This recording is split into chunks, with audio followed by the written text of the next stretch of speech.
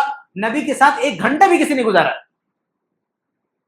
نبی کے ساتھ کسی صحابی نے ایک گھنٹہ بھی گزارا ہے، بعد کے لوگ صدیاں اپنا پوری زندگی صرف کرتے ہیں دین کی خدمت میں، اس صحابی کے مقام کو نہیں پہنچ سکتے۔ لیکن معاویہ رضی اللہ تعالیٰ عنہ اللہ کے نبی کے ساتھ صرف ایک گھنٹہ گزارنے والے نہیں، ایک دو دن رہنے والے نہیں۔ آپ دیکھیں گے تو اللہ کے نبی صلی اللہ علیہ وسلم کے دور میں ان کے تعلق سے جو احادیث ہیں 5 طرح کی خوبیاں میں رکھنے کی کوشش کرتا ہوں، یعنی صحابی ہیں، صحابی کے ساتھ اور خاص بات کیا ہے ان کے اندر۔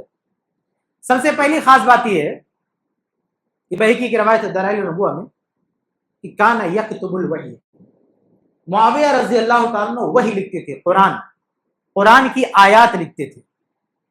اب یہ کتنا اہم کام ہے۔ اللہ رب العالمین نے جب اللہ کے نبی صلی اللہ علیہ وسلم پر قرآن نازل کیا تو بتایا کہ اسے روح امین جبرائیل علیہ السلام لے کے اترے ہیں۔ یہ کسی شیطان اور جیسا کہ وہ لوگ کہتے تھے کہ کسی نے بتا دیا ان کو، نہیں، اللہ تعالیٰ کہتا نہیں، یہ جبرائیل جیسے فرشتے نے، ایک امانت دار فرشتے نے اس قرآن کو نبی تک پہنچایا ہے، اس میں شک و شبہ کی گنجائش نہیں ہے۔ ذالک الکتاب لا ریب فیہ، کوئی شک نہیں اس میں، جبرائیل لے کر آئے۔ تو جو راوی اللہ کے نبی، اللہ تعالیٰ سے قرآن کے جو ناقل ہے نبی تک، ان کی اہمیت اللہ تعالیٰ بتا رہا ہے کہ یہ کن کے ذریعے ہم نے نبی تک پہنچایا۔ اور اللہ کے نبی صلی اللہ علیہ وسلم نے اس قرآن کو ہم تک پہنچانے کے لیے، اس کو ریکارڈ میں رکھنے کے لیے، اس کو لکھنے کے لیے جن صحابہ کو چنا، اس میں معاویہ رضی اللہ تعالیٰ عنہ۔ آپ سمجھ سکتے ہیں کہ کتنا اعتماد ہے معاویہ پہ اور کتنا بھروسہ کیا اللہ کے نبی صلی اللہ علیہ وسلم۔ بعض لوگ سوال کرتے ہیں کتنی آیتیں لکھا، 2-3 آیتیں لکھا ہوگا۔ ارے بھائی چاہے ایک ہی حرف لکھا ہو، لیکن اللہ کے کلام کے لیے، اللہ کے کلام کا کوئی بھی حصہ اگر معاویہ سے بھی لکھوایا ہے، اس کا مطلب کیا ہے کہ اس معاملے میں ہمارے نبی نے معاویہ رضی اللہ تعالیٰ کو اس لائق سمجھا ہے کہ یہ اللہ کے کلام کو ریکارڈ کریں گے، اس میں کوئی گڑبڑی نہیں کریں گے۔ یہ بہت بڑی بات ہے معاویہ رضی اللہ عنہ کی، صحابی ہونے کے ساتھ ساتھ کاتب وحی۔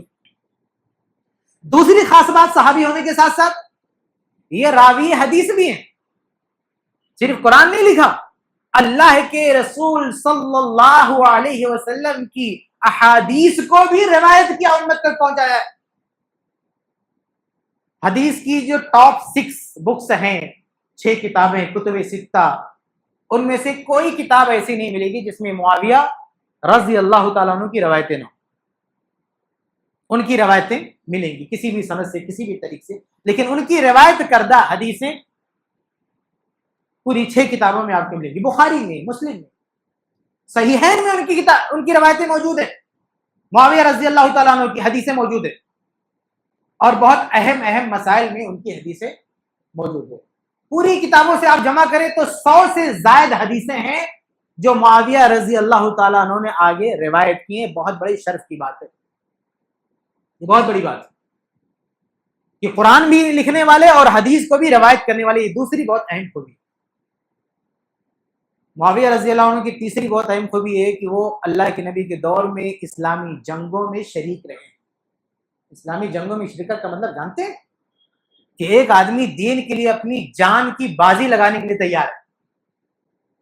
یہ سب سے بڑی قربانی اور سب سے بڑا قدم ہے ایک مسلمان کو، کہ وہ میدان جنگ میں دشمن سے بھیڑنے کے لیے اتر جائے جہاں سے زندہ گھر واپس ہونے کی گارنٹی نہیں ہے۔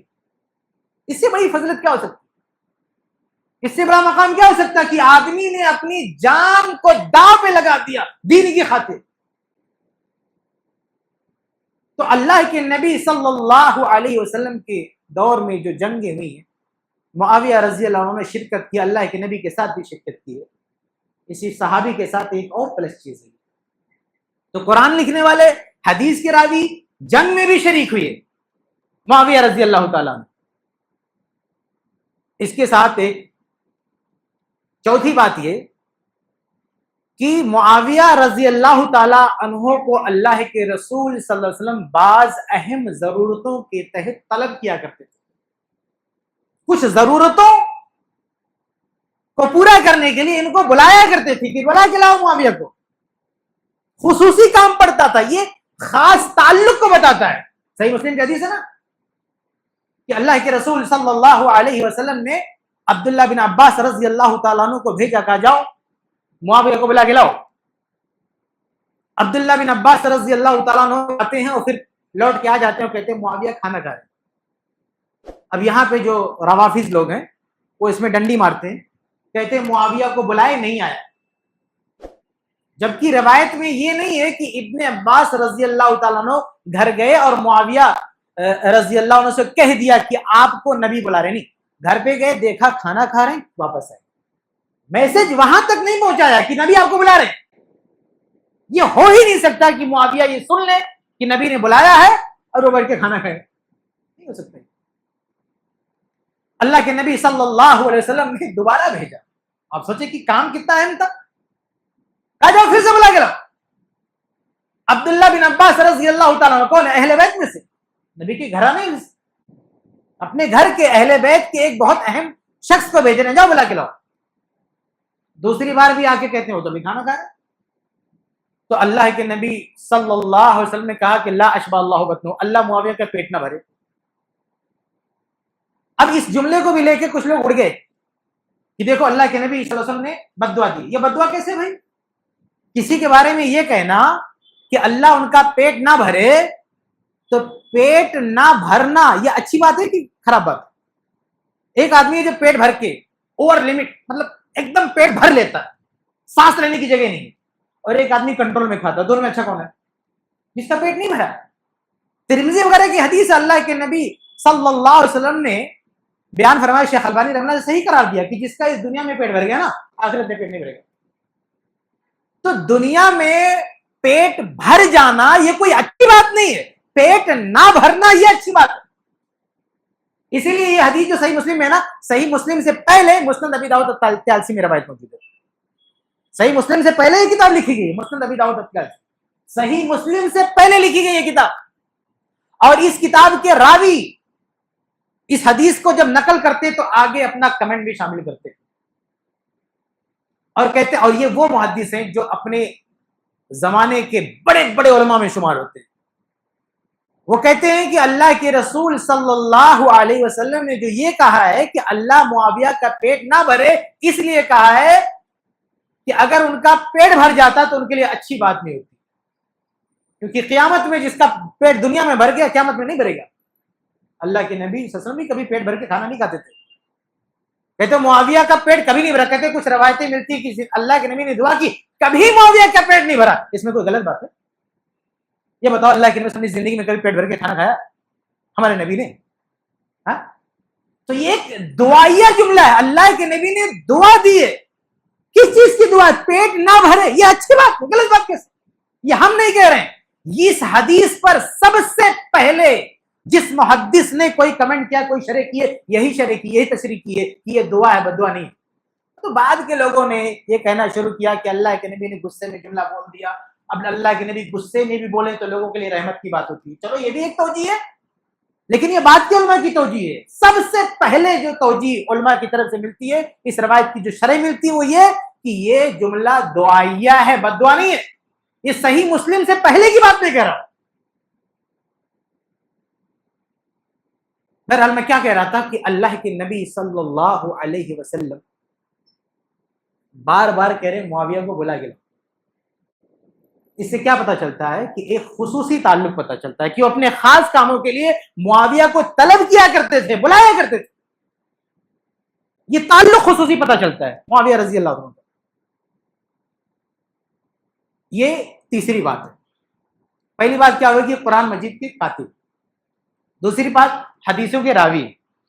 تیسری بات غزوات میں، جنگوں میں شرکت. چوتھی بات اللہ کے نبی صلی اللہ علیہ وسلم خاص کاموں کے لیے ان کو طلب کیا کرتے. پانچویں بات بہت ہی اہم بات، صحیح مسلم کی حدیث ہے کہ فاطمہ بنت قیس رضی اللہ تعالی عنہا کو طلاق ہو گئی، اور وہ طلاق بھی تیسری طلاق، یعنی ان کے شوہر نے اس سے پہلے 2 طلاق دی تھی، 2 طلاق دے کے رجوع کر لیا تھا. 2 بار طلاق، 2 بار رجوع. آخری طلاق بچی تھی وہ بھی دے ڈالا. تو 3 طلاق جس عورت کو ہو جائے اب دوبارہ تو نہیں دے سکتی. یہ تو بعد میں لوگوں نے حلال والا پتہ نہیں کیا شروع کر کے رکھا ہے. صحابہ میں سب نہیں ہوتا تھا, 3 طلاق ہوگی, قصہ ختم. تو اب جب صحابہ نے دیکھا کہ ان کو طلاق ہو چکی تو لوگوں نے رشتہ بھیجنا شروع کیا. اس میں 2 صحابی کا رشتہ آیا, جس میں ایک معاویہ بن ابی سفیان رضی اللہ تعالیٰ, فاطمہ رضی اللہ عنہ, یہ صحابیاں ہیں, اللہ کے رسول کی بیٹی دوسری صحابی ہیں. یہ اللہ کے نبی صلی اللہ علیہ وسلم کے پاس آتی ہیں اور کہتی ہیں کہ اے اللہ کے رسول, یہ 2 صحابہ نے مجھ کو رشتہ بھیجا ہے, میں ان میں سے کس کو سلیکٹ کروں؟ اللہ کے رسول صلی اللہ علیہ وسلم نے دونوں کو ریجیکٹ کر دیا. ایک صحابی کے بارے میں بتایا کہ لا یزہ عصاہ عن عاتقہ, یہ تو ایسے ہیں کہ اپنے کندھے سے ڈنڈا اتارتے ہیں, یعنی ان سے شادی کرو گی تو پیٹیں گے, تم کو ماریں گے, تو خطرہ ہے ان سے شادی کرنا.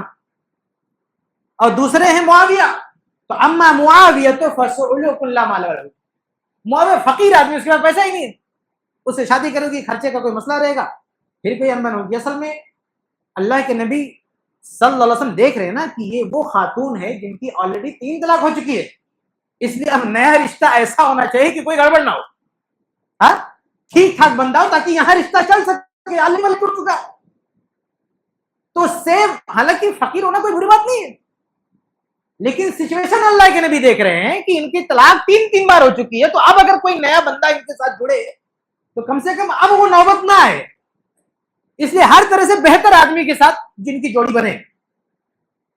تو ایک کو کہا کہ یہ مار سکتے ہیں, دوسرے کو کہا کہ یہ فقیر ہیں. اس سے پتا کیا چلا, کچھ لوگ جو ہے اندھی عقل کے لوگ اس حدیث کو معاویہ رضی اللہ عنہ کے خلاف پیش کرتے ہیں کہ اللہ کے نبی نے فقیر بول کے ریجیکٹ کر دیا. اللہ کے نبی صلی اللہ علیہ وسلم نے تو اہل بیت کو بھی فقیر بولا ہے, ہاں خود اللہ کے نبی سب مال جمع کرنے والے نہیں تھے.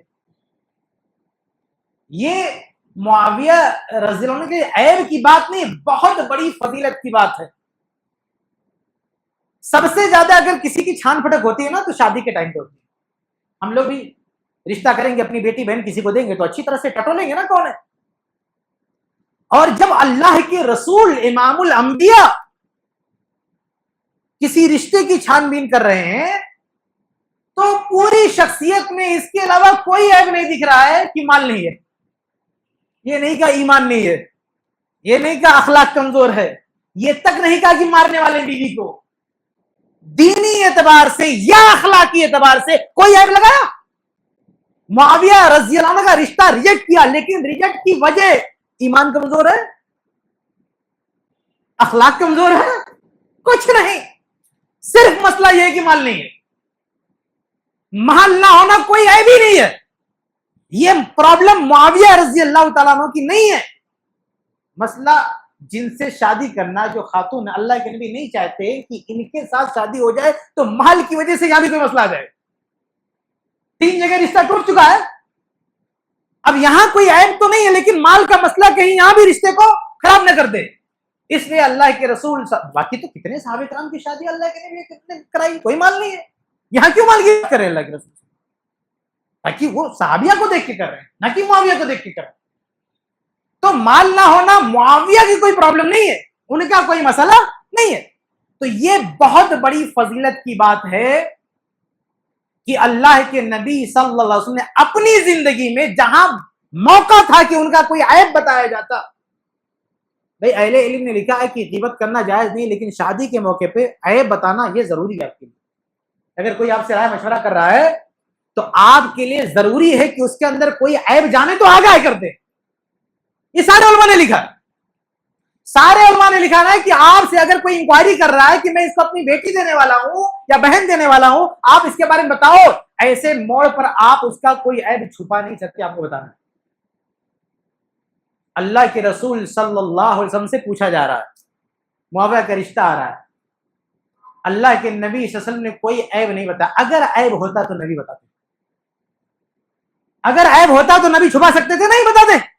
لیکن اللہ کے نبی صلی اللہ علیہ وسلم کی نگاہ میں معاویہ کا کوئی عیب نہیں ہے, بات یہ ہے کہ مال نہیں ہے. بہت بڑی فضیلت کی بات ہے کہ اللہ کے نبی جب رشتہ ریجیکٹ کر رہے ہیں تو ایمان, عقیدہ, اخلاق, کردار کسی پر انگلی نہیں اٹھا رہے, پیسہ نہیں, بس یہ کوئی مسئلہ ہی نہیں, پیسہ نہیں کوئی مسئلہ ہی نہیں.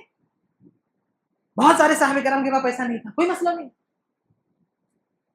یہ بھی معاویہ رضی اللہ عنہ کی بڑی فضیلت ہے. تو آپ دیکھیں کہ یہ 5 چیزیں میں نے آپ کے سامنے رکھی. یہ صحابی کے ساتھ اضافی چیزیں ہیں، صحابی تو ہیں ہی، صحابی کے ساتھ یہ جو خوبیاں معاویہ رضی اللہ تعالیٰ عنہ میں مل رہی ہیں نبی کے دور میں، یہ ان کی صحابی ہونے کے صحابی کے ساتھ ساتھ ان کے مقام مرتبے کو اور بڑھاتی ہے. یہ معاویہ رضی اللہ تعالیٰ عنہ پوری زندگی میں آپ ان کی کوئی غلطی، کوئی جرم آپ نہیں گنا سکتے کہ انہوں نے صحابی ہونے کے بعد، بھائی صحابی سے پہلے کیا تھے اس کا چھوڑو، آپ تو اسلام لاتے ہی سب ختم ہو گیا. لیکن اسلام قبول کرنے کے بعد معاویہ رضی اللہ تعالیٰ نے اللہ کے نبی کے پورے دور میں آپ اگلی نہیں رہ سکتے کہیں. آگے بڑھتے ہیں.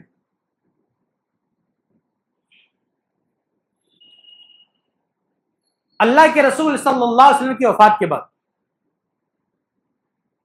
پہلے خلیفہ کا دور آتا ہے، ابو بکر صدیق رضی اللہ تعالیٰ عنہ کا دور آتا ہے. جس طرح سے اللہ کے نبی صلی اللہ علیہ وسلم نے اعتماد کیا معاویہ پر، قرآن لکھوایا، اپنی خاص ضرورت کے تحت طلب فرمایا، ایسے پہلے خلیفہ کا دور آتا ہے تو پہلے خلیفہ بھی معاویہ رضی اللہ عنہ پر اعتماد کرتے ہیں. اور تاریخ تبری وغیرہ میں آپ دیکھیں گے کہ ایک لشکر کی ذمہ داری ان کو سونپتے ہیں ابو بکر صدیق رضی اللہ عنہ. چھوٹا سا لشکر ہے، ذمہ داری سونپتے. تو پہلے خلیفہ کے دور میں بھی ان کی بہت ساری خدمات ہیں، لیکن یہ کہ خلیفہ نے باقاعدہ ان کو اس لائق سمجھا کہ یہ عمارت سنبھال سکتے، ان کو ذمہ داری دی جا سکتی. پہلے خلیفہ اول ابو بکر صدیق رضی اللہ عنہ اپنے دور میں ان کو ذمہ داری. اس کے بعد دوسرے خلیفہ کا دور آتا ہے، عمر ابن الخطاب رضی اللہ تعالیٰ عنہ کا دور آتا ہے. عمر رضی اللہ تعالیٰ عنہ اپنے دور خلافت میں معاویہ رضی اللہ عنہ کو شام کے ایک علاقہ اردن، جو ابھی تو سدے بن گئی الگ الگ حساب سے، اس وقت وہ پورا ایریا شام کا ہوتا تھا، وہ پورا علاقہ شام میں آتا تھا. تو اس جگہ کا ان کو ذمہ داری دی. کس نے؟ عمر رضی اللہ تعالیٰ عنہ. اور عمر رضی اللہ عنہ کے بارے میں آپ جانتے ہیں کہ یہ بہت زیادہ تفتیش کرنے کے بعد کسی کو کوئی عہدہ دیتے تھے. تمام خلفاء نے عمر رضی اللہ تعالیٰ عنہ بہت زیادہ تفتیش کرنے کے بعد اور دینے کے بعد بھی ذرا سا بھی کوئی مسئلہ سامنے آتا تھا فوراً اس کو ہٹا دیتے. حتیٰ کہ بلا وجہ بھی ان کا اپنا طریقہ تھا، ان کی اپنی سیاست، ان کا اپنا انداز تھا کہ وہ ذرا سا بھی ان کو لگتا تھا کہ یہ معاملہ ٹھیک نہیں، ہٹا دیتے. حتیٰ کہ خالد بن ولید رضی اللہ تعالیٰ عنہ آپ دیکھیں کتنے عظیم صحابی ہیں، کتنے بڑے کمانڈر ہیں، اور اللہ کے رسول صلی اللہ علیہ وسلم نے ان پر اعتماد کیا. ابو بکر صدیق رضی اللہ عنہ کا دور آتا ہے تو عمر فاروق رضی اللہ عنہ فرماتے ہیں کہ یہ خالد جو ہے جنگ میں جو بھی مال ملتا ہے، جو بھی مسئلہ ہے، یہ اپنے حساب سے مینج کرتا ہے. ایسا کرو کہ یہ سارا حساب ہمارے حوالے کریں، ابھی اسلام مضبوط ہو چکا ہے، اب ہمارے جو فقراء وہ فقراء ہیں مہاجرین میں، انصار میں، مہاجرین میں، ان پر مال خرچہ ہونا چاہیے، ان کے لیے پینشن جاری کرو، ان کی مدد کرو، سارا مال صرف محاذ پہ مت لگا دو جنگی معاملات میں. تو ابو بکر صدیق رضی اللہ تعالیٰ نے خالد بن ولید سے کہا کہ آپ حساب و کتاب ہمارے حوالے کر دیں. تو خالد بن ولید نے کہا، اصل میں اللہ کے نبی صلی اللہ علیہ وسلم نے اپنی زندگی میں، نبی کی زندگی میں بھی ایک بار کسی نے آبجیکشن کیا تھا، خالد کے خلاف شکایت کی اللہ کے نبی سے. تو اللہ کے نبی صلی اللہ علیہ وسلم نے شکایت سن بھی لیا اور خالد کو منع بھی کیا کہ ایسا نہیں کرنا. پھر دیکھا کہ وہ صاحب جا کے اپنے لوگوں میں بول رہے ہیں کہ دیکھو میں نے نبی سے شکایت کی اور خالد کو یہ سنوایا. اللہ کے نبی سے مجھے پتہ چلو پھر سے بولوایا کہ نہیں تم جیسا کرے تو ویسے کرو. اور کہا کہ ہمارے عمرہ کے خلاف بھڑکاتے ہو تم لوگ، اس طرح کی بات شکایت کرتے بلا وجہ. تو واپس سے اللہ کے نبی صلی اللہ علیہ وسلم نے کہا کہ خالد تم جیسا کر رہے تھے ویسے کرو، ہم تم کو پورا حق دیتے ہیں. تو یہ جو اللہ کے نبی نے حق دیا تھا خالد بن ولید رضی اللہ تعالیٰ عنہ کو، اس حق کو استعمال کرتے ہوئے اپنے حساب سے فیصلے لیتے تھے. ابو بکر صدیق رضی اللہ تعالیٰ عنہ نے کہا کہ آپ ایسا کریں کہ ہمارے حوالے معاملات کریں. انہوں نے کہا کہ اگر آپ کے حوالے کرنا ہے تو آپ کسی اور کو بٹھا دو، میں ریزائن کرتا ہوں، میں اس عہدے پہ نہیں رہ سکتا. اس عہدے پہ رہنا ہے اپنی فوج کو دیکھنا ہے تو اپنی فوج کے ساتھ کیا کرنا ہے, کس کو کتنے پیسے دینا ہے, کہاں کیا کرنا ہے, میں مینج کرتا ہوں, میں ذمہ دار ہوں. ہمیں فوج کو جتانا ہے, ہمیں جنگ جیتنی ہے. تو اگر کچھ مسئلہ ہوا تو میں میرے پاس آئے گی, تو میں قیادت ہوں, میں کمانڈر ہوں, ڈیسیزن میرا ہونا چاہیے. آپ نہیں لے سکتے ڈیسیزن, آپ کو لینا تو کسی اور کو بٹھا دیں, میرے بس کی بات نہیں ہے. تو ابو بکر صدیق نے کہا نہیں بھائی تم جیسا کرے تو ویسے کرو, مجھے کوئی مطلب نہیں. تو عمر رضی اللہ تعالیٰ عنہ مطلب خاموش ہو گئے.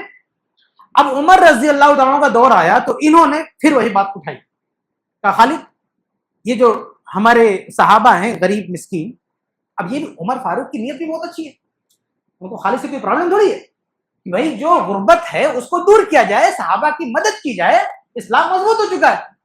تو وہی پھر جواب دیا خالد بن ولید نے کہ اگر آپ کو یہ سارا کنٹرول اپنے ہاتھ میں لینا ہے تو میں ریزائن کرتا ہوں. یہ مسند احمد وغیرہ کی صحیح روایت ہے. تو انہوں نے کہا کہ ٹھیک ہے آپ ہٹ جاؤ. یہاں بھی کچھ لوگ کہتے ہیں کہ خالد بن ولید کو ہٹا دیا, ایسے ہٹایا نہیں, انہوں نے آپشن دیا تھا. اگر خالد بن ولید چاہتے تو باقی رہتے اپنے عہدے پر, ایسے نہیں کہ حکم دے کے کہہ دیا تم ہٹ جاؤ. آپشن دیا کہ یا تو حساب و کتاب ہمارے حوالے کرو.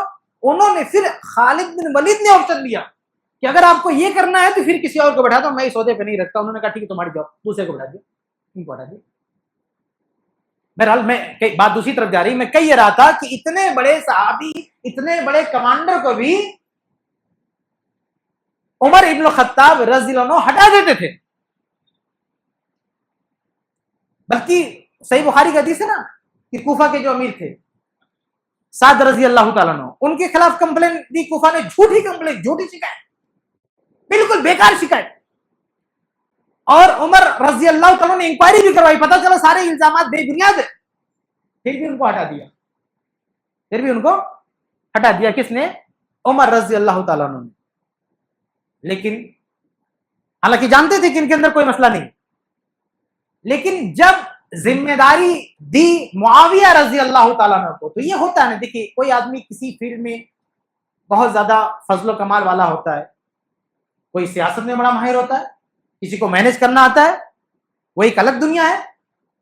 ہم آج ایک مسجد کا ذمہ دار کسی کو بناتے ہیں نا, صدر بناتے ہیں, صدر اگوا, تو کیا ہم, اب یہاں کا تو مجھے نہیں معلوم, بامبے میں کی مسجد میں جا کے دیکھیں, ایسا نہیں ہے کہ ہر مسجد کا صدر اس علاقے کا سب سے بڑا عبادت گزار ہے, تہجد پڑھنے والا.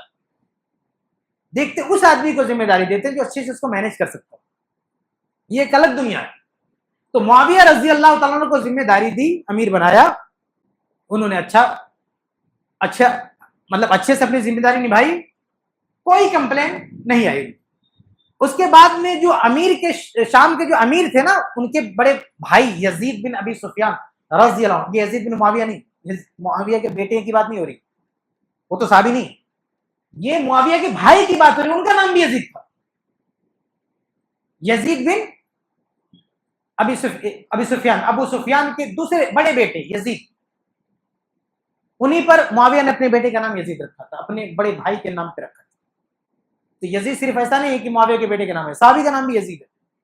اور بہت سارے, دیکھیے آپ صحیح بخاری کے رجال پڑھ کے دیکھیے, یہ تو اب لوگوں نے پتہ نہیں کہاں سے کب چھوڑنا شروع کیا کہ لوگوں نے یزید کا نام رکھنا بند کر دیا. ارے یزید کا نام بھرا پڑا ہوا ہے, بلکہ وہ رمضان میں ایک بحث چھڑتی نا 20 رکعت تراویح 8 رکعت تراویح, تو ان کی جو 20 رکعت تراویح والی روایت ہے اس میں یزید بن خصیفہ ہے, اور اس کی جگہ پہ ہماری جو 8 رکعت تراویح اس میں محمد بن یوسف ہے.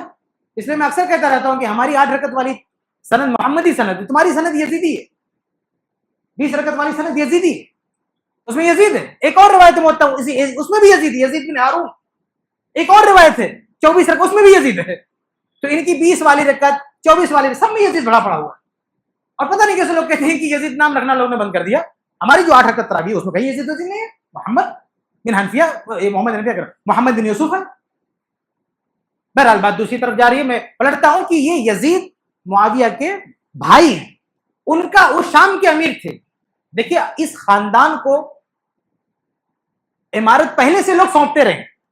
بڑا بھائی حاکم ہے شام کا, بڑے بھائی کا انتقال ہوتا ہے, عمر رضی اللہ تعالیٰ عنہ بڑے بھائی کی جگہ پہ معاویہ کو بٹھا دیتے, شام کا ایک خاص علاقہ ان کو دے دیتے. آپ سوچیں کہ عمر فاروق جیسا جہاں دیدہ شخص, اتنا عظیم صحابی, جو بہت تفتیش اور تحقیق کرنے کے بعد کسی کو عہدہ سونپتا ہے, ہر اعتبار ہر پہلو سے جانچ پڑتال کرنے کے بعد عہدہ سونپتے ہیں عمر فاروق. وہ معاویہ رضی اللہ عنہ کو ایک عہدہ دیتے ہیں، پھر پرموشن کرتے ہیں، ان کی ترقی دیتے ہیں، ان کو ہٹاتے نہیں.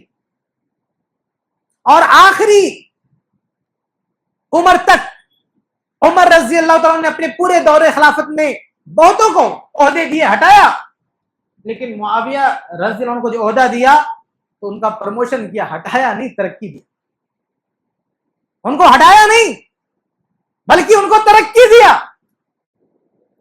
اور پورے عہد فاروقی میں ایک شخص نے بھی معاویہ رضی اللہ تعالیٰ عنہ کی شکایت عمر فاروق سے نہیں کی. آپ نہیں دکھا سکتے صحیح سند کے ساتھ کہ عمر فاروق نے جس پہ بھروسہ کیا ان کی کسی نے کمپلین دی عمر فاروق کے پاس. یہ صلاحیت تھی مینج کرنے، حکومت کی قیادت. اس کے بعد تیسرے خلیفہ کا دور آتا ہے، عثمان بن عفان رضی اللہ تعالیٰ عنہ کا. یہ تیسرا خلیفہ تو ان کو پورے اور پرموشن یعنی اور ترقی دیتے، ان کو پورے شام کا جو علاقہ بچا تھا وہ بھی ان کے حوالے کر دیتے. پورا اسٹیٹ کی عمارت اب آپ کے ہاتھ میں ہے. آپ سوچیں کہ ایسا خوش نصیب صحابی پہلا خلیفہ بھی امیر بنا رہا ہے، دوسرا خلیفہ بھی امیر بنا رہا ہے، تیسرا خلیفہ بھی امیر بنا رہا ہے. اتنا صاف ستھرا ریکارڈ، اتنی مہارت سیاست کی، عمارت کی، اور ایسے عظیم صحابی کے خلاف بکواس کرتے، خرافات کرتے. جس عظیم صحابی پہ شروع کے 3 خلیفہ اگری نہیں رہ سکے، تمہاری کیا اوقات تھی 3 خلیفہ کے سامنے؟ آج معاویہ رضی اللہ عنہ کے خلاف بھونکتے ہو. ذرا سوچو، کبھی تنہائی میں بیٹھ کے سوچو کہ 3 خلیفہ سے زیادہ جو اس دور میں تھے، جو ان کی زندگی میں زندہ تھے، جن کے ماتحت تھے معاویہ، ان سے زیادہ تم معاویہ کو جانتے ہو. ابو بکر، عمر، عثمان رضی اللہ عنہم، ان تینوں سے زیادہ معاویہ کے بارے میں تم جانتے ہو. ان تینوں نے تو اتنا اعتماد کیا، اتنا بھروسہ کیا کہ ایک بار عہدہ دیا تو ترقی ہی دیتے جا رہے ہیں. کہیں کوئی شکایت کا موقع معاویہ نے دیا، اور تم دنیا بھر کی شکایت کا پٹارا کہاں سے لے آ گئی؟ یہ معاویہ رضی اللہ تعالیٰ عنہ کی صلاحیت، یہ ان کا ہنر. اس کے بعد میں آگے کیا ہوتا ہے؟ عثمان بن عفان معاویہ رضی اللہ عنہ فتنوں کو سونگ لیتے تھے. فتنوں کو جس طرح سے انہوں نے کچلا ہے، اسلامی تاریخ میں کوئی مثال نہیں ملتی. اسی لیے لوگ بلبلاتے ہیں. معاویہ رضی اللہ عنہ نے جس طرح سے دوڑا دوڑا کے مارا ہے ایک کو، تو ان کی نسلیں آج بھی چلا رہی ہیں. تو عثمان بن عفان رضی اللہ تعالی عنہ کے دور خلافت میں آخر میں سازش ہوتی ہے. اتنے عظیم جو ہے صحابی، اور حیرت کی بات ہے کہ کچھ لوگ عثمان بن عفان رضی اللہ تعالی عنہ کے بارے میں بول دیتے ہیں جن کو اللہ کے نبی نے 2 بیٹیاں دی. اب سوچیں، ایک نہیں 2 بیٹیاں دی.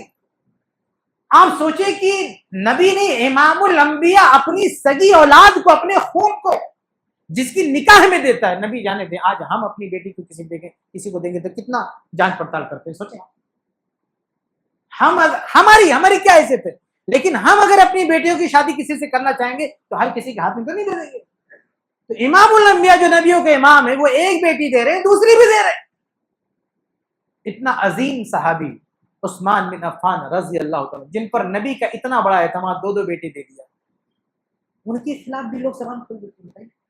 مودودی جیسے لوگ خلافت ملکیت کے نام پہ، مطلب ان کو ڈر نہیں لگتا کہ اللہ کے نبی صلی اللہ علیہ وسلم جن کا اتنا احترام کریں. بخاری والے کی روایت ہے کہ کپڑا تھوڑا سا پیر سے ہٹا ہوا تھا، ابو بکر آتے ہیں، عمر آتے ہیں، ویسے نبی بیٹھے ہیں، عثمان آتے ہیں، آپ اس کو ڈھک لیتے. سوال ہوتا ہے تو کہتے ہیں کہ میں کیوں نہ شرم کروں جس سے فرشتے شرم کرتے ہیں. سبحان اللہ، فرشتے حیا کریں جس شخصیت سے تم جیسے بے حیا لوگ ان کے خلاف بکواس کرتے، شرم نہیں آتی. ان کے خلاف سازش ہوتی ہے، دنیا بھر کے الزامات لگتے ہیں. یہ اللہ کا بندہ ان الزامات میں صفائی دیتا ہے، ایک باتیں گناتا، جبکہ یہ وہ شخصیت ہے جنہوں نے جب مسلمانوں کے پینے کے لیے پانی نہیں تھا تو کنواں خرید کے دے دیا.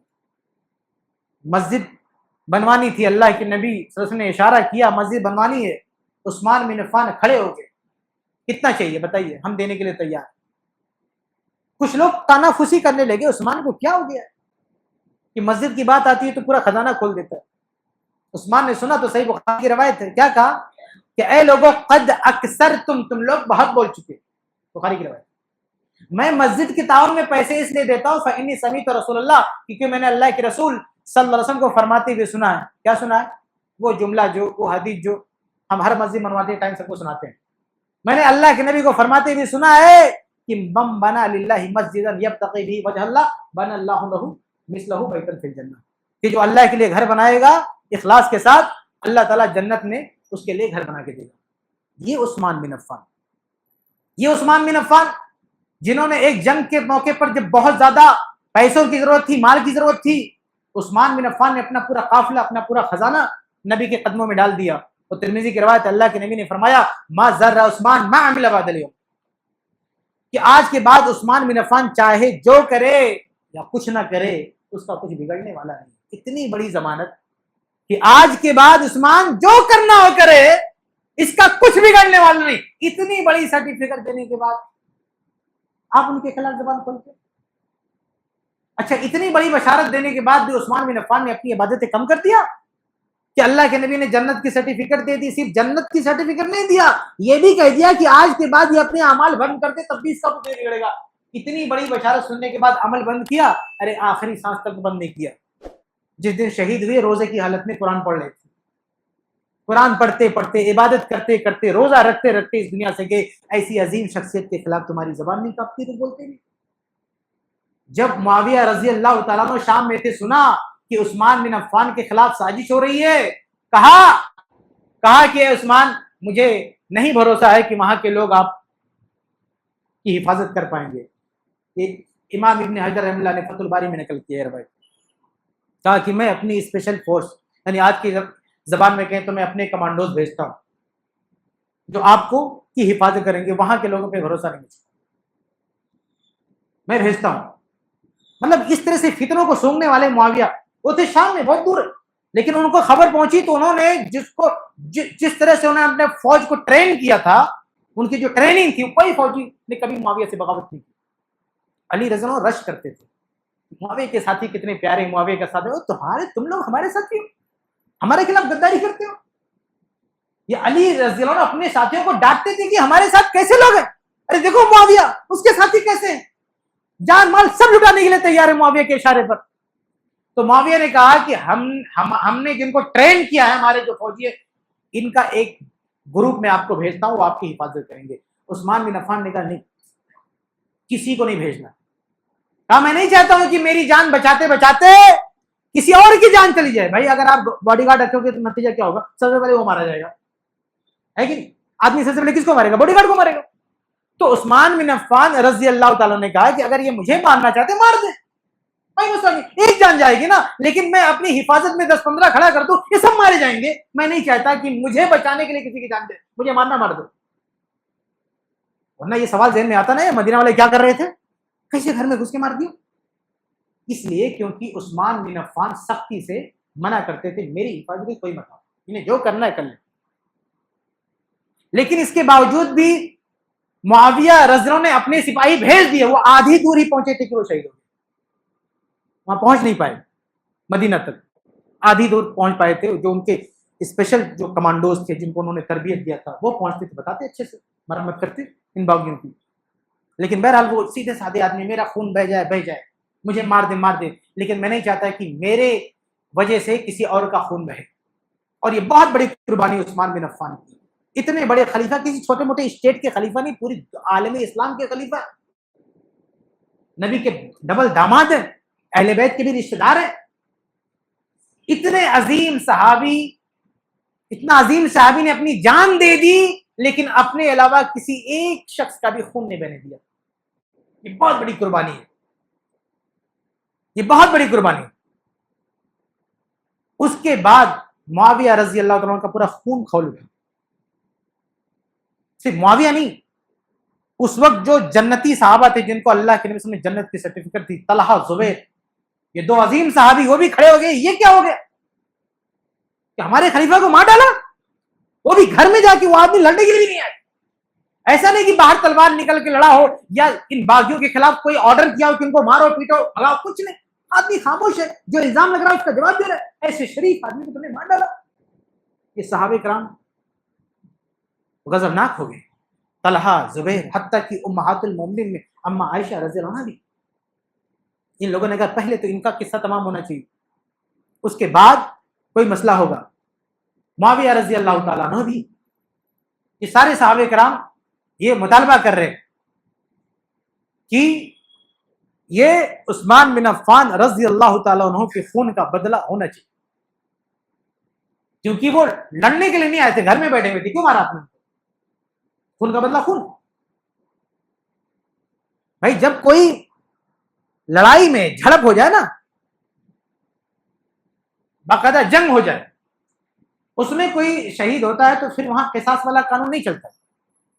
جنگ جمل ہوئی صحابہ کے بیچ میں، ادھر سے بھی کچھ شہید ہوئے، طلحہ زبیر بھی شہید ہوئے نا جنگ جمل میں، جنتی صحابی، ادھر سے بھی شہید ہوئے۔ لیکن کیا کسی نے کہا کہ بدلہ چاہیے؟ نہیں بھائی، جنگ میں لڑائی ہو رہی تھی، اس میں لڑائی کا مطلب کوئی مارا جا سکتا ہے، کوئی شہید ہو سکتا ہے۔ جنگ صفین میں بھی دیکھیں، عمار رضی اللہ عنہ شہید ہوئے، ادھر سے بھی لوگ شہید ہوئے، کسی نے کہا کہ بدلہ چاہیے؟ نہیں، کیوں؟ کیونکہ جنگ ہو رہی۔ اگر جنگ میں کوئی شخص، لڑائی میں حکومت اور کسی بھی طرح سے کوئی لڑائی ہوگی، اس میں اگر کوئی قتل ہوتا ہے، شہید ہوتا ہے، وہاں قصاص کا مقدمہ نہیں چلتا۔ اس لیے جو لوگ کہتے ہیں نا، کئی لوگ مجھ سے پوچھتے ہیں کہ حسین رضی اللہ تعالیٰ عنہ شہید ہو گئے، یزید نے بدلہ کیوں نہیں دیا؟ میں ان سے پوچھتا ہوں کیا حسین رضی اللہ عنہ نے جنگ کیا تھا یزید سے؟ وہ لوگ کہتے ہیں ہم بہت بڑا لشکر تھا، جنگ کیا، لڑا بہادری کے ساتھ۔ تو اگر ایسا ہے میرے بھائیوں کہ آپ اس کو لڑائی کا نام دے رہے ہو، تو ایسا کوئی دستور، کوئی آئین نہیں ہے کہ لڑائی میں اگر کوئی شہید ہوتا تو آپ جا کے اس کا بدلہ لیں۔ نہیں، ہاں عثمان بن عفان کی طرح اپنے گھر میں کوئی بیٹھا ہے، کوئی جا کے مار دے، وہاں قصاص کا مطالبہ۔ اسی لیے آپ دیکھیں گے پورے صحابہ کی تاریخ آپ پڑھ لیں، عثمان بن عفان رضی اللہ عنہ کو شہادت ہوتی ہے، لوگ خون قصاص کا مطالبہ کرتے ہیں۔ باقی جنگ جمل میں صحابہ کی شہادت ہوتی ہے، جنگ صفین میں صحابہ کی شہادت ہوتی ہے، کربلا میں لوگوں کی شہادت ہوتی ہے۔ کوئی ایک بھی سنگل روایت آپ بتا دیں صحیح سند سے کہ کسی نے کہا ہو کہ ان کا بدلہ چاہیے۔ یہ فرق ہے عثمان کی شہادت میں دوسروں کی شہادت میں۔ ہم یہ نہیں کہتے کہ وہ جن کو شہید کیا گیا صحیح کیا گیا، بہت ظالم تھے لوگ جنہوں نے طلحہ کو شہید کیا، زبیر کو شہید کیا، عمار کو شہید کیا، حسین رضی اللہ عنہ کو شہید کیا رضی اللہ عنہ۔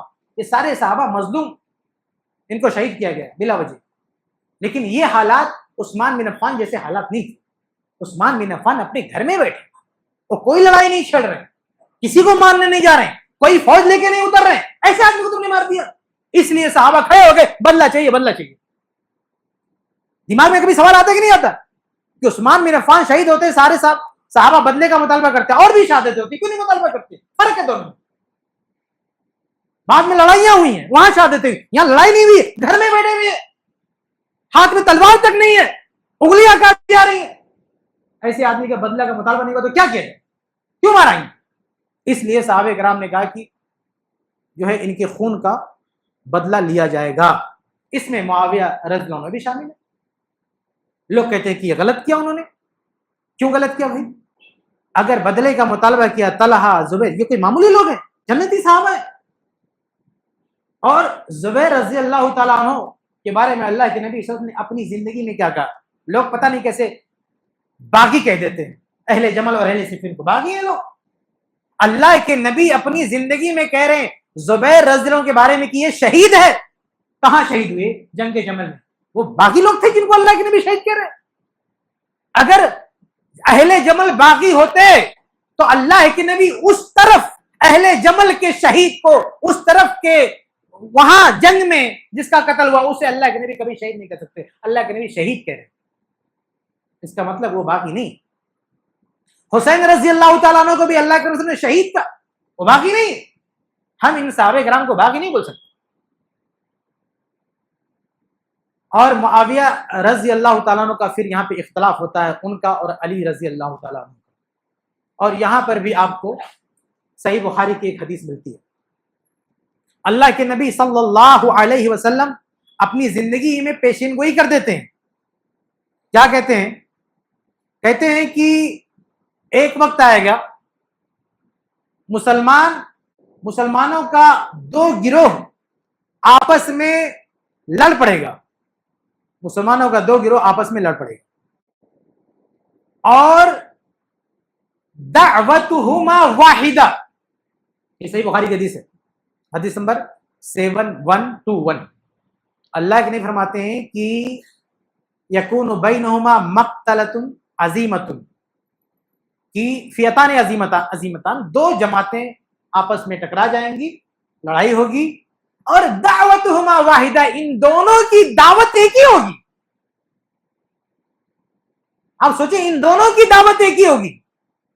اور کچھ لوگ حدیث عمار پڑھ کے کیا بولتے ہیں کہ عمار رضی اللہ تعالیٰ عنہ جنت کی طرف بلائیں گے اور معاویہ جہنم کی طرف بلائیں گے۔ اس میں معاویہ کا نام ہی نہیں ہے، اس میں تو یہ ہے کہ عمار رضی اللہ تعالیٰ عنہ جنت کی طرف بلانے والے ہوں گے۔ ہم نے کہاں اس کا انکار کیا؟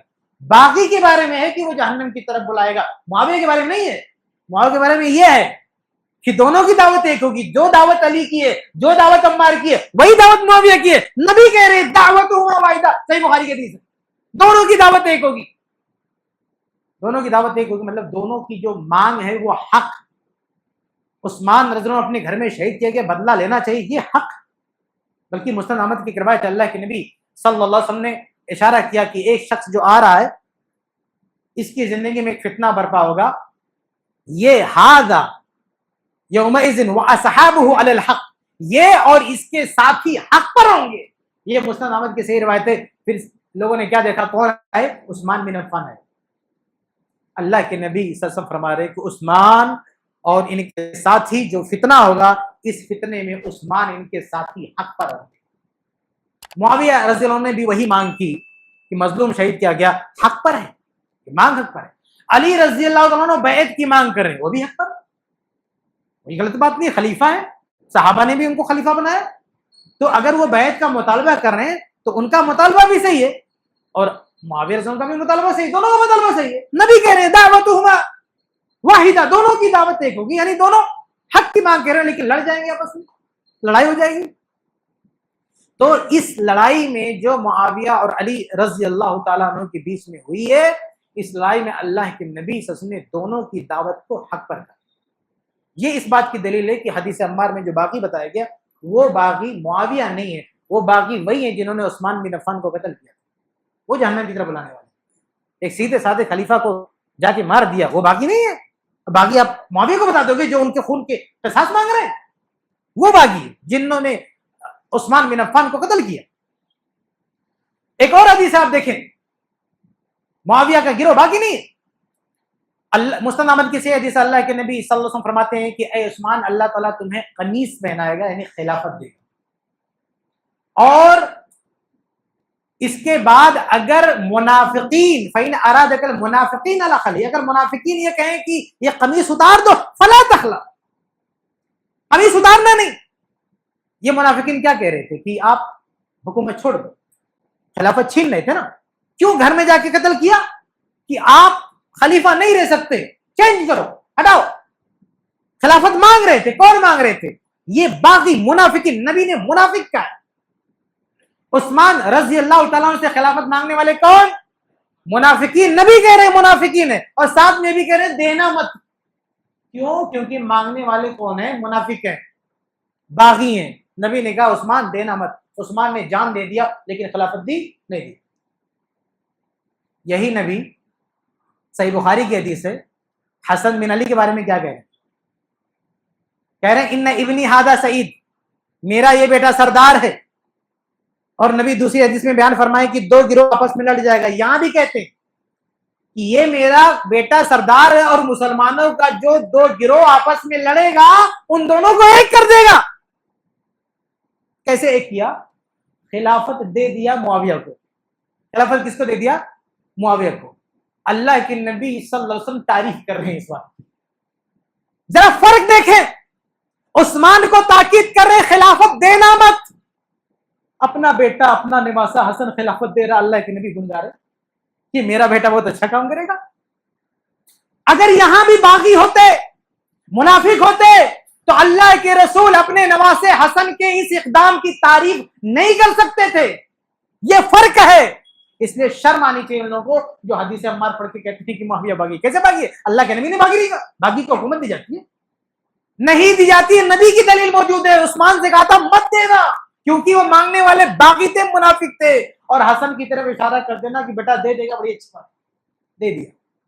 اچھا کچھ لوگ یہ بھی کہتے ہیں، پتہ نہیں کیسے ان کے منہ سے نکل جاتا، اللہ ہدایت دے، کہ اسلامی تاریخ کے سب سے پہلے بادشاہ معاویہ۔ لا حول ولا قوت الا باللہ، معاویہ کیسے بادشاہ نہیں پہلے؟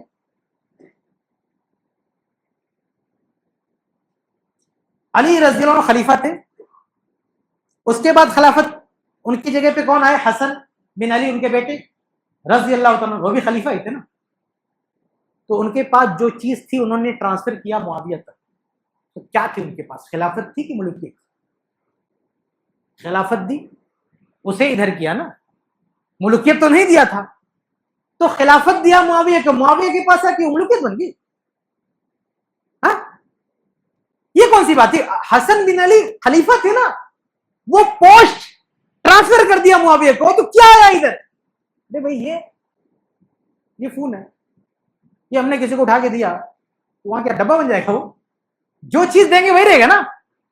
تو خلافت سونپی ہے تو خلیفہ بنیں گے نا۔ اور اللہ کے نبی صلی اللہ علیہ وسلم کی باقاعدہ حدیث ہے صحیح مسلم کی کہ یہ معاملہ یعنی اسلام طاقتور رہے گا، غالب رہے گا 12 خلیفہ تک، الا اس میں 12 خلیفہ، 12 خلیفہ، اس 12 میں معاویہ رضی اللہ تعالیٰ عنہ بھی آتے۔ اس لیے ہم یہ نہیں مان سکتے کہ وہ بادشاہ تھے، حاکم کے طور پر آپ کہہ سکتے ہیں حاکم، لیکن آپ ان کی خلافت کی نفی کر دیں کہ وہ خلیفہ نہیں تھے، یہ بہت بڑی جسارت ہے کہ وہ خلیفہ نہیں تھے، جبکہ صحیح مسلم کی حدیث ہے کہ 12 خلیفہ ہوں گے، پھر آپ کیسے کہہ سکتے ہیں کہ وہ خلیفہ نہیں؟ تو معاویہ رضی اللہ تعالیٰ عنہ کے اختلاف میں یہ 2 حدیثیں دیکھیں۔ ایک حدیث صحیح بخاری کے نبی کہہ رہے ہیں دعوتہما واحدہ، ان دونوں کی دعوت ایک ہی ہوگی، مطلب دونوں جنت کی طرف بلانے والے، دونوں حق کی طرف بلانے والے۔ اور دوسری حدیث حسن جب خلافت دیتے ہیں تو اللہ کے نبی اس کو سراہتے ہیں۔ اس کا مطلب یہ کہ معاویہ رضی اللہ عنہ کو خلافت دے کے انہوں نے کوئی غلطی نہیں کی۔ اصل میں عثمان بن عفان رضی اللہ تعالیٰ عنہ جیسا مزاج حسن بن علی کا۔ حسن بن علی جب خلیفہ بنے نا تو کمزور نہیں تھے، اپنے والد سے زیادہ پاورفل تھے۔ حسن بن علی کا جو معاملہ تھا کہ ان کے ساتھ اتنے بہادر لوگ جمع تھے، اگر وہ معاویہ سے لڑتے تو معاویہ کے لیے جتنا آسان نہیں تھا۔ یہ تو جھوٹ بولتے ہیں لوگ کہ حسن رضی اللہ عنہ دب کے سلے کی۔ بھائی طبقات ابن سعد وغیرہ کی صحیح روایت ہے کہ مدینہ کے کچھ لوگ جا کے بولتے ہیں حسن بن علی کو امیر معاویہ کے خلیفہ بننے کے بعد کہ ہم نے سنا کہ آپ خلیفہ بننا چاہتے ہیں، اگر بننا چاہتے ہیں ہم آپ کا سپورٹ کریں گے، بن جاؤ۔ تو کیسے ڈانٹا؟ کیا تمہاری کیا حیثیت ہے مدینہ کے اوباشا؟ ارے عرب کے بڑے بڑے بہادر جب میرے ساتھ تھے تو میں نے خلافت چھوڑ دیا کہ تاکہ کسی کا خون نہ بہے۔ تم جیسے لوگوں کے کہنے سے میں خلافت لینے جاؤں گا، تمہاری کیا حیثیت؟ تو حسن بن علی رضی اللہ تعالیٰ عنہ کو پورا کانفیڈنس ہے کہ ہم لڑیں گے تو جیت جائیں گے۔ اور معاویہ رضی اللہ عنہ کی حدیثیں آپ دیکھیں گے، روایتیں، تو وہ بھی گھبرا رہے ہیں حسن کے لشکر سے، اچھی طرح گھبرا گئے ان کی۔ وہ کوئی کمزور آدمی نہیں تھے حسن بن علی یا ان کے جو ساتھی تھے، بہت ہی پاورفل تھے۔ اگر وہ لڑائی ہوتی تو حسن بن علی رضی اللہ عنہ کو شکست دینا آسان نہیں تھا معاویہ کے لیے، یقیناً وہ جیت جاتے۔ لیکن اس جیت کے بدلے میں خون خرابہ کتنا ہوتا، بے شمار لوگ مارے جاتے، کاٹے جاتے۔ تو حسن رضی اللہ تعالیٰ نے جب سنے کی تو یہ کہا کہ میں ایسی خلافت نہیں چاہتا جس کے حاصل کرنے کے لیے مسلمانوں کا خون بہانا پڑے، اس لیے یہ خلافت میں معاویہ کے دیتا ہوں۔ خلافت جائے گی لیکن کسی کا خون نہیں بہے گا۔ اور اس طرح سے جس طرح سے عثمان بن عفان نے اپنی جان دے دی لیکن کسی کا خون نہیں بہنے دیا، ایسے ہی حسن بن علی رضی اللہ تعالیٰ عنہ نے اپنی خلافت بھی دے دی، اپنی جان بھی دے دی، لیکن کسی کا خون نہیں بہنے دیا۔ ان کو زہر دیا گیا تھا، مستند ابن ابی شیبہ کی صحیح روایت، جب زہر دیا گیا، صحیح روایت، تو حسین رضی اللہ تعالیٰ عنہ ان کے بھائی، چھوٹے بھائی آئے، کہا کہ بھائی جان آپ کو زہر کس نے دیا؟ آپ بتا سکتے ہیں؟ تو کہا کیا کرو گے بھائی، کیا اس کو قتل کرو گے؟ کہا نام، جی بالکل قتل کریں گے، ہمیں پتا، آپ بتائیں، نام بتائیں کون ہے، ہم اس کی گردن اڑا دیں گے۔ تو حسن بن علی کیا کہتے ہیں؟ کہتے نہیں، میں نام نہیں بتاؤں گا کیونکہ شک ہے مجھے۔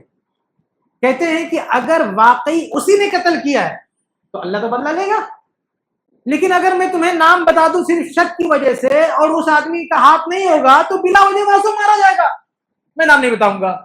آپ سوچیں یہ اہل بیت کا دلارا اور اہل بیت کا ستارہ آخری سانس تک اپنی جان دے دیتا ہے، لیکن جس پر شک ہے زہر دینے کا نام نہیں دیتا ہے کہ ہو سکتا ہے وہ نہ ہو اور بلا وجہ اس کی جان نہ جائے۔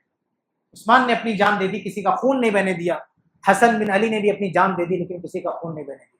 لوگ صرف اہل بیت کے وہ کارنامے سناتے ہیں جو لڑائیوں سے جڑے، لیکن اہل بیت کے سب سے سینئر رکن یعنی علی اور فاطمہ کے سب سے بڑے بیٹے رضی اللہ عنہ حسن بن علی نے جو امن و شانتی کی بات کی ہے، جو امت کو ملایا ہے، جو اتحاد و اتفاق کا درس دیا ہے، یہ کبھی اس کو بیان نہیں کرتے، بلکہ اہل بیت میں سے بھی صرف ان کا تذکرہ کرتے ہیں جن کا تعلق لڑائیوں سے جڑا ہوا ہے، وہ بھی ان لڑائیوں کا تذکرہ کرتے ہیں جو آپس کی، جیسے علی رضی اللہ عنہ کی لڑائی، علی رضی اللہ عنہ کی بات کریں گے تو صرف جمل اور صفین، حسین رضی اللہ عنہ کی بات کریں گے تو صرف کربلا، اس کے علاوہ ان کو کچھ آتا ہے؟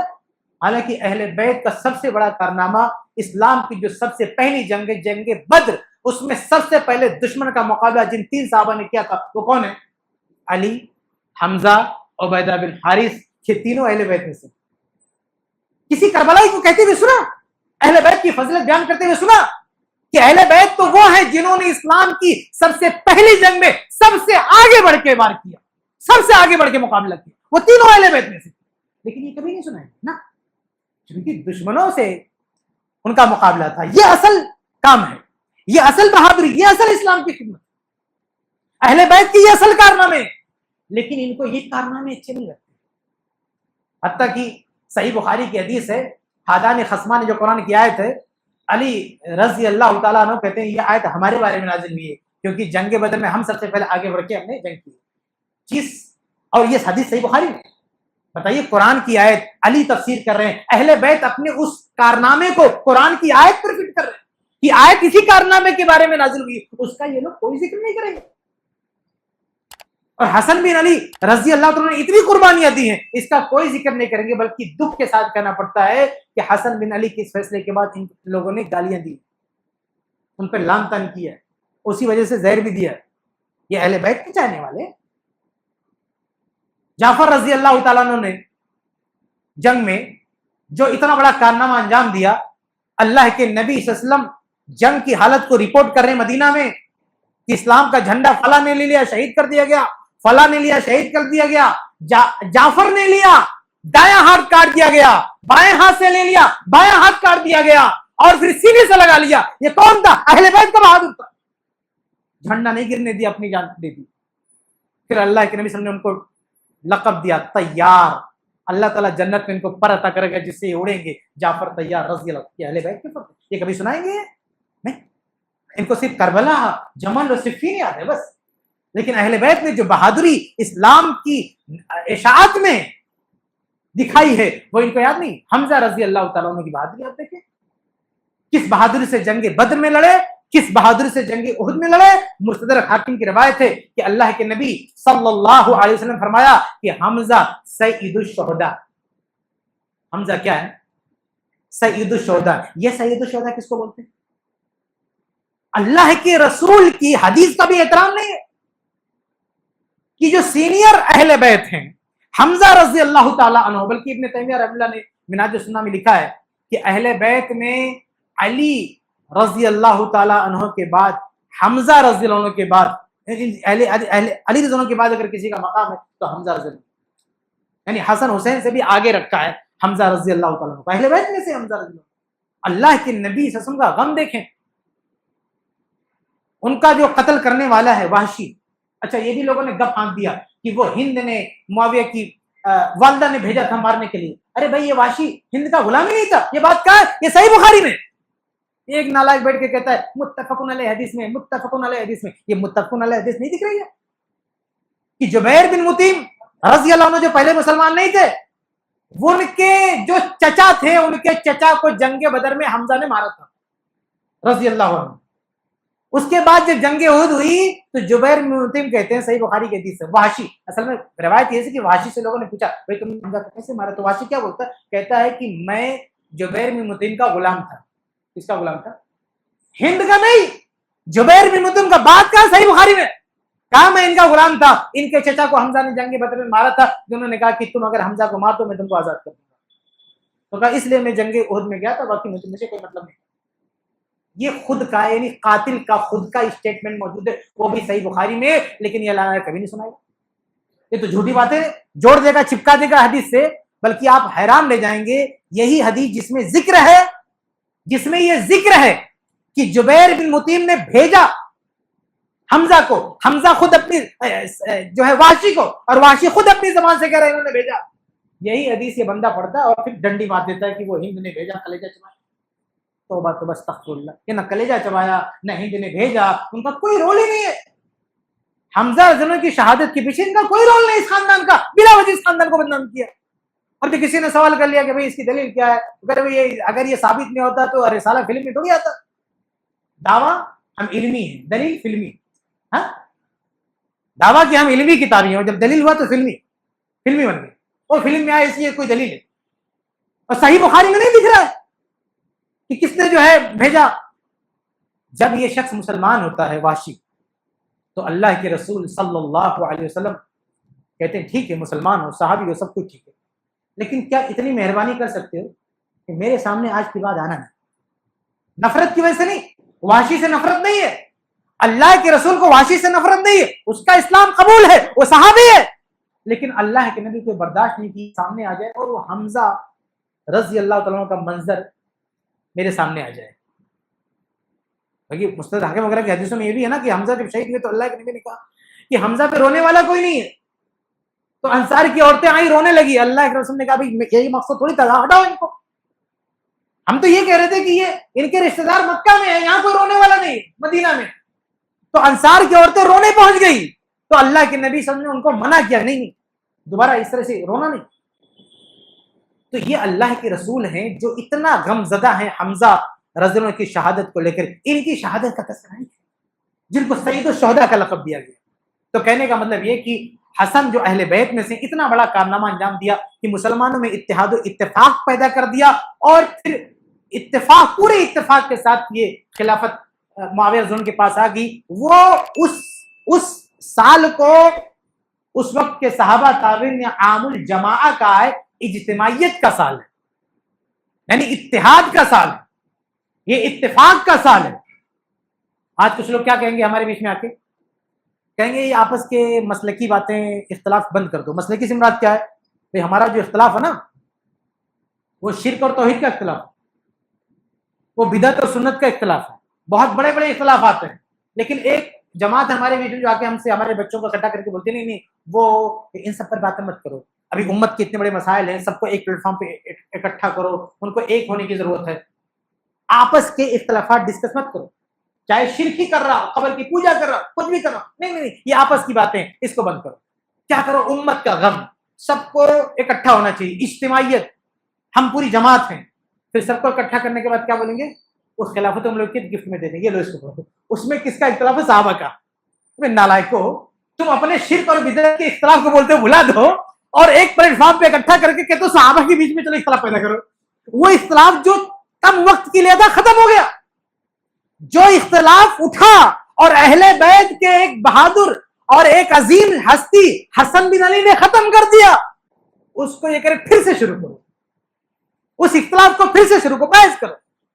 بتائیے، جبکہ وہ عقیدے کا اختلاف نہیں، وہ منہج کا اختلاف نہیں، وہ دین کا اختلاف نہیں، صرف پولیٹیکل مسئلہ ہے، وہ بھی ختم ہو چکا ہے. اب یہ ان کا مکھوٹا دیکھیے، ان کا اصلی چہرہ دیکھیے، کیسے بھولے والے لوگوں کو بہکاتے ہیں. نہیں آپس کی بحثیں مت کرو. پھر کہاں بحثیں کرا؟ صحابہ پر بحثیں کرو، کون صحیح تھا کون غلط. علی غلط کی معاویہ. تم اس دور اگر اس کا ان کا چمچا کیا بولتا ہے کہ اگر اس دور میں آپ ہوں گے تو علی کا ساتھ دیں گے یا معاویہ کے ساتھ دیں گے. اس نے ڈنڈی مار دیا. صرف دو ہی گروپ تھوڑی تھا. صحابہ کے دور میں جب یہ اختلاف ہوا تو 3 گروپ ہوا صحابہ کرام. ایک علی رضی اللہ عنہ کا گروہ تھا، ایک معاویہ رضی اللہ عنہ کا گروہ تھا، اور ایک سعد بن ابی وقاص رضی اللہ عنہ کا گروہ تھا، جو عشرہ مبشرہ میں سے اور اس وقت علی کے بعد سب سے افضل صحابی ہوئی تھی. سعد بن ابی وقاص، ان کا جو مقام تھا بہت بڑا مقام ان کا. ان کا یہ کہنا تھا کہ یہ اختلاف کا معاملہ ہے، اس میں ہم کسی کا ساتھ نہیں دیں گے. یہ جو آج لوگ خلافت الملکیت بانٹ کے اتحاد و اتفاق کی تعلیم دیتے ہیں، ان کو اس وقت جو اتحاد کی بات کر رہا تھا وہ نظر نہیں آتا.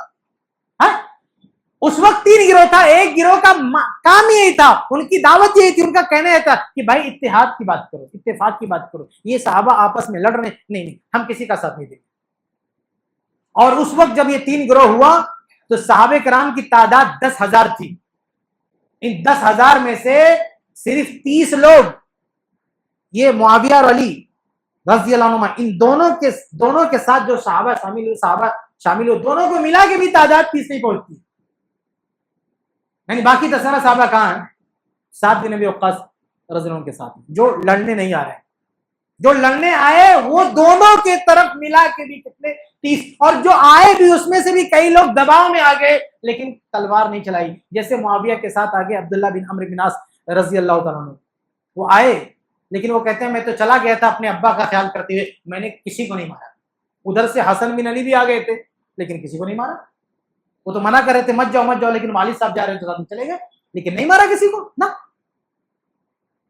تو ایک تو کم تعداد آئی، جو آئی وہ بھی لڑنے کے لیے تیار نہیں، اور ادھر سعد بن ابی وقاص رضی اللہ عنہ صحابہ کرام کی سب سے بڑی تعداد انہی کے ساتھ ہے، کیونکہ وہ اتحاد کی بات کر رہے ہیں، اتفاق کی بات کر رہے ہیں، اور اس وقت کے جو بڑے بڑے علماء وہ سب ادھر ہی کھڑے ہیں، حدیث کے سب سے بڑے راوی ابو ہریرہ رضی اللہ عنہ انہی کے ساتھ کھڑے ہیں، سب سے بڑا متقی جس کو اللہ کے نبی نے کہا کہ رجل صالح، نیک آدمی ہے، عبداللہ بن عمر خلیفہ کے بیٹے، وہ بھی انہی کے ساتھ کھڑے ہوئے، ابو سعید الخدری انہی کے ساتھ کھڑے ہوئے ہیں، جابر رضی اللہ تعالیٰ عنہ انہی کے ساتھ کھڑے ہوئے ہیں، حتیٰ کہ اہل بیت میں سے اسامہ بن زید رضی اللہ عنہ، جن کو اللہ کے نبی اپنی گود میں بٹھا کے کہتے ہیں میں اس سے محبت کرتا ہوں، اللہ تو بھی محبت کرتا، وہ اہل بیت کے افراد بھی انہی کے ساتھ کھڑے ہوئے ہیں، سب سے بڑی صحابہ کی تعداد انہی کے ساتھ کھڑی ہے۔ صرف مسئلہ یہ نہیں کہ وہ تعداد میں زیادہ ہیں، ایک اور پلس پوائنٹ یہ کہ ان کے پاس دلیل نہیں موجود ہے۔ یہ علی اور معاویہ کے پاس لوگ آتے تھے، پوچھتے تھے کہ آپ یہ جو لڑائی لڑنے جا رہے ہیں کیا کوئی نص ہے، آپ کے پاس دلیل ہے؟ یہ کہتے تھے نہیں ہمارا اجتہاد ہے، خود علی رضی اللہ عنہ کا بیان سنن نبی داؤد میں موجود ہے، یہ ہمارا اجتہاد ہے۔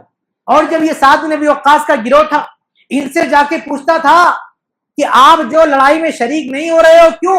وہ حدیثوں کی کتاب لگا دیتے تھے پڑھتے پڑھتے کہ اللہ کے نبی نے کہا کہ فتنے کے وقت اپنے گھر میں بیٹھ جانا، باہر مت نکلنا، بلکہ بعض صحابہ نے روایت کیا کہ اللہ کے نبی صلی اللہ علیہ وسلم نے فرمایا جب آپس میں لڑائی شروع ہو جائے، فتنہ شروع ہو جائے تو اپنی تلوار کو احد پہاڑ پر پتھر پر رکھ کے توڑ دینا، یہ نبی کا فرمان، ابن ماجہ کی روایت۔ اور بھی کئی کتب، علی رضی اللہ عنہ بعض صحابہ کو جا کے کہہ رہے ہیں کہ آؤ ہمارے ساتھ، وہ کہتے ہیں کہ اللہ کے نبی کی حدیث ہے کہ آپس میں لڑائی ہوئی تو لکڑی کی تلوار لینا، تو ایک ڈنڈا اٹھاتے ہیں، بولتے ہیں یہ تلوار ہے میری، بولو تو چلو لے کے، تو علی رضی اللہ عنہ کہتے ہیں نہیں بھیا تم بیٹھے تو ہماری کوئی ضرورت نہیں، لکڑی لے کے لڑنے جاؤ گے؟ تو یہ صحابہ ہیں جو کہتے ہیں ہم آپ کے ساتھ نہیں آ سکتے، یہ صحابہ کرام دلیل دے رہے ہیں، یہ نہیں کہہ رہے میرا اجتہاد ہے نا، علی رضی اللہ عنہ کہتے ہیں ہمارا اجتہاد ہے، معاویہ رضی اللہ عنہ کہتے ہیں ہم تو لڑنا نہیں چاہتے، ہمیں تو قتل عثمان چاہیے، ان کے پاس بھی دلیل نہیں ہے لڑنے کی۔ اور یہ سعد بن ابی وقاص ان کا پورا گروہ حدیثیں پڑھتا ہے کہ ہم حدیث کی پیروی کریں، ہمارا اجتہاد نہیں، ہم اتباع کر رہے ہیں۔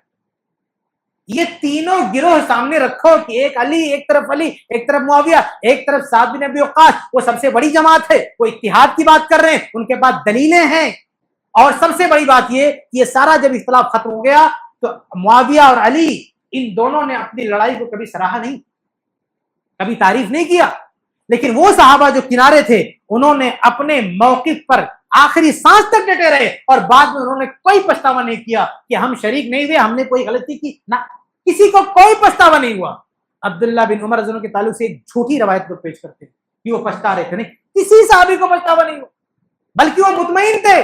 لڑائی ختم ہونے کے بعد بھی صحیح بخاری میں روایت ہے کہ اسامہ بن زید جو اہل بیت میں سے ان کو ایک کام پڑتا ہے علی رضی اللہ تعالیٰ عنہ سے، کم کام پڑتا ہے، جنگ جمل ختم ہو چکی ہے، صفین ختم ہو چکی ہے، تو اپنا ایک آدمی بھیجتے ہیں، کہا جاؤ علی کے پاس میرا ایک کام، لیکن جب ان کے پاس جاؤ گے نا تو علی رضی اللہ عنہ پوچھ بیٹھے گے کیا کہ بھائی تمہارا جو ساتھی ہے اسامہ ہمارے ساتھ کیوں نہیں آیا لڑائی میں؟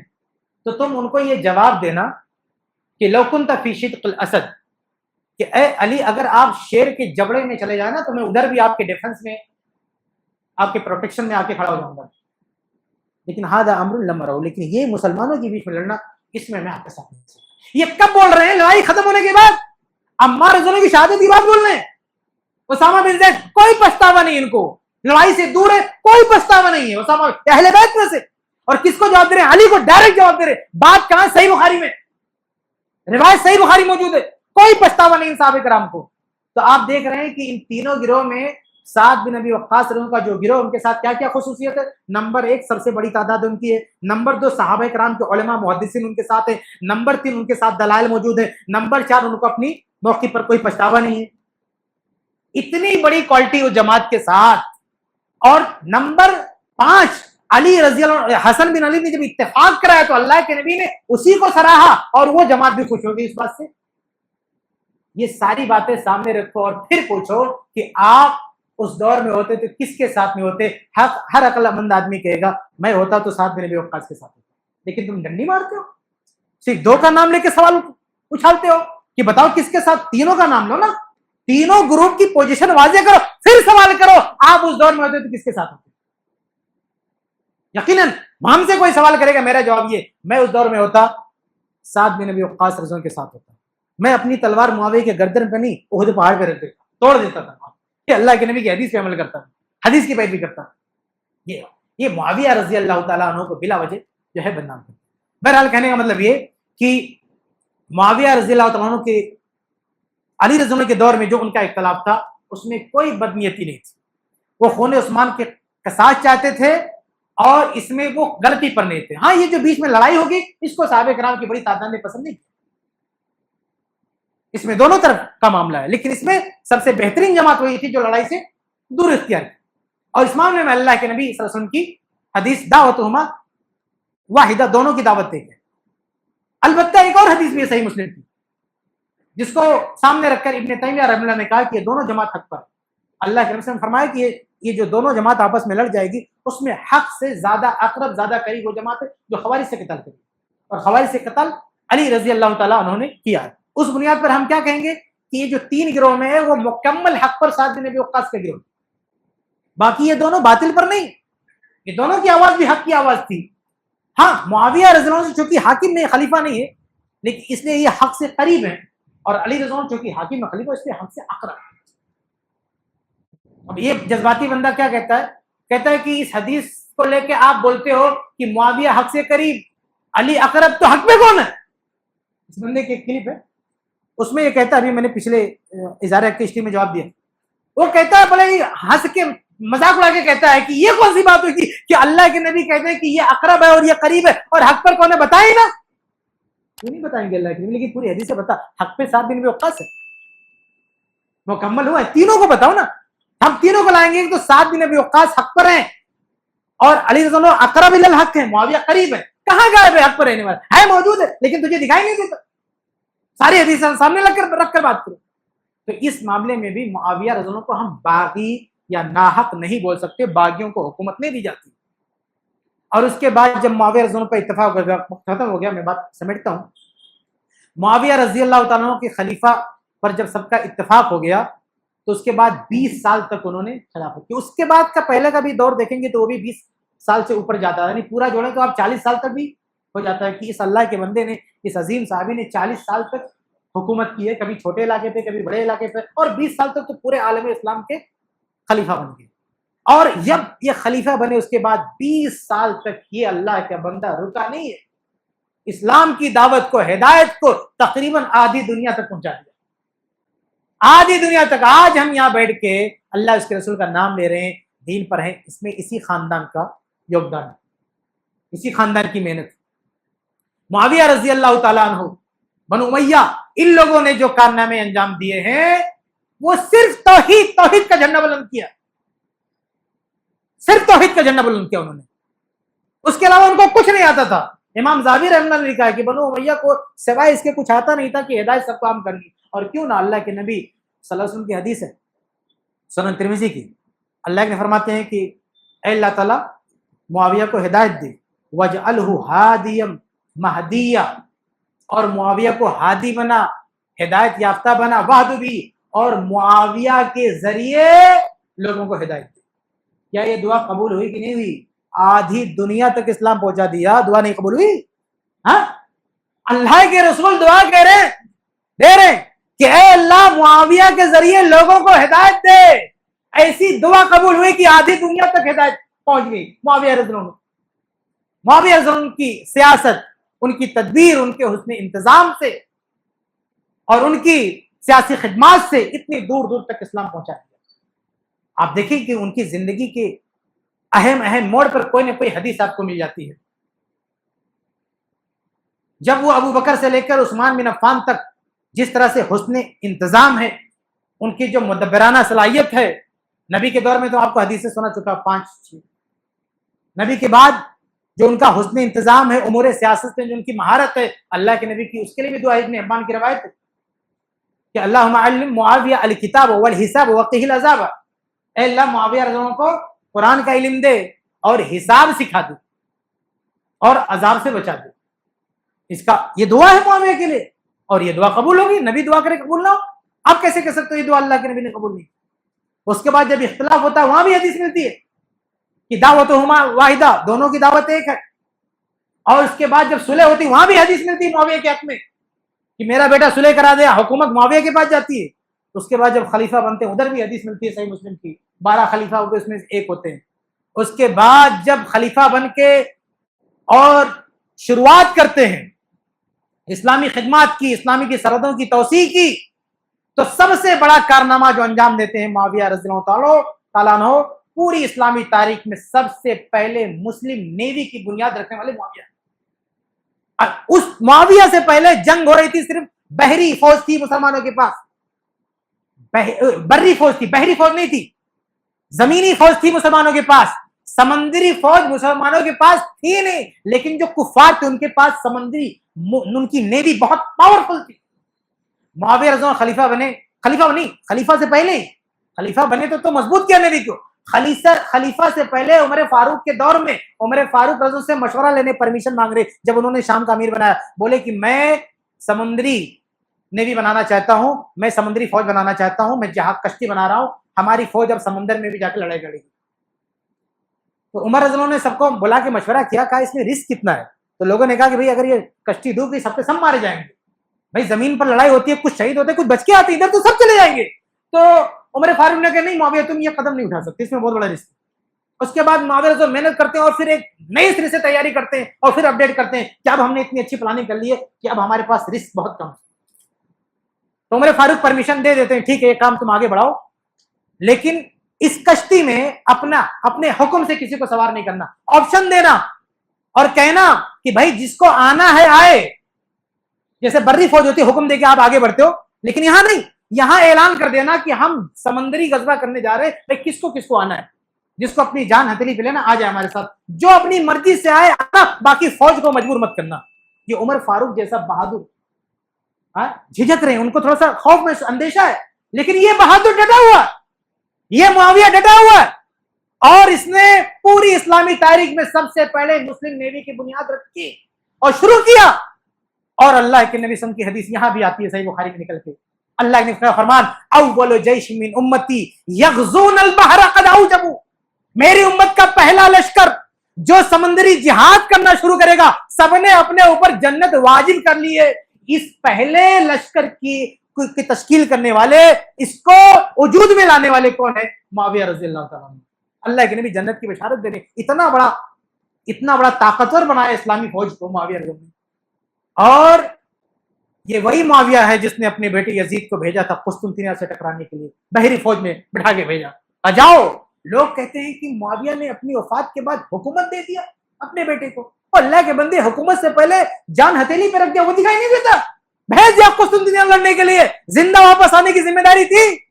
یہ معاویہ اپنے لاڈلے کو لڑنے کے لیے بھیج رہا ہے، جنگ میں بھیج رہا ہے، جہاں سے جو سب سے اس وقت سپر پاور طاقت ہے، یہ معاویہ سپر پاور طاقت سے لڑنے کے لیے کس کو بھیج رہا ہے؟ اپنے لاڈلے کو بھیج رہا ہے، اپنے بیٹے کو بھیج رہا ہے۔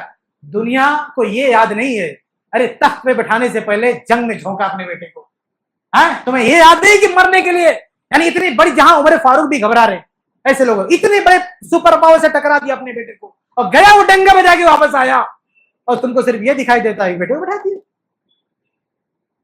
اللہ کے نبی صلی اللہ علیہ وسلم کی جو حدیث ہے کہ پہلا غزوہ جو سمندری جہاد کرے گا سب کے لیے سب جنتی ہیں، اس حدیث کی روشنی میں بخاری کے شاہدین نے لکھا ہے کہ یہ معاویہ رضی اللہ عنہ کے لیے بہت بڑی فضیلت ہے۔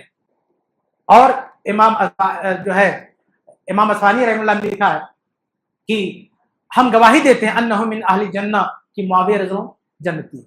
بہرحال بہت ساری باتیں ہیں میرے بھائیوں، لیکن وقت کافی ہو چکا ہے اور میں اسی پر بات ختم کرتا ہوں۔ یہ چند باتیں تھیں معاویہ رضی اللہ تعالیٰ عنہ کے زندگی کے حوالے سے، ان کی سیرت کے حوالے سے کہ نبی کے دور میں ان کا معاملہ کیا تھا، خلفاء کے دور میں ان کا معاملات کیا تھا، اور جب وہ خود خلیفہ بنے تو انہوں نے کیا کچھ کیا۔ اور بھی بہت سارے اعتراضات ہیں، لیکن وقت نہیں ہے کہ ہم اس بات کو آگے بڑھائیں۔ اللہ سے دعا اللہ تعالیٰ ہم سب کو حق بات کہنے سننے اس کے مطابق عمل کی توفیق دے، اور سارے صحابہ، تمام صحابہ رضی اللہ عنہ کی محبت ہمارے دلوں میں پیدا کرے، آمین رب العالمین۔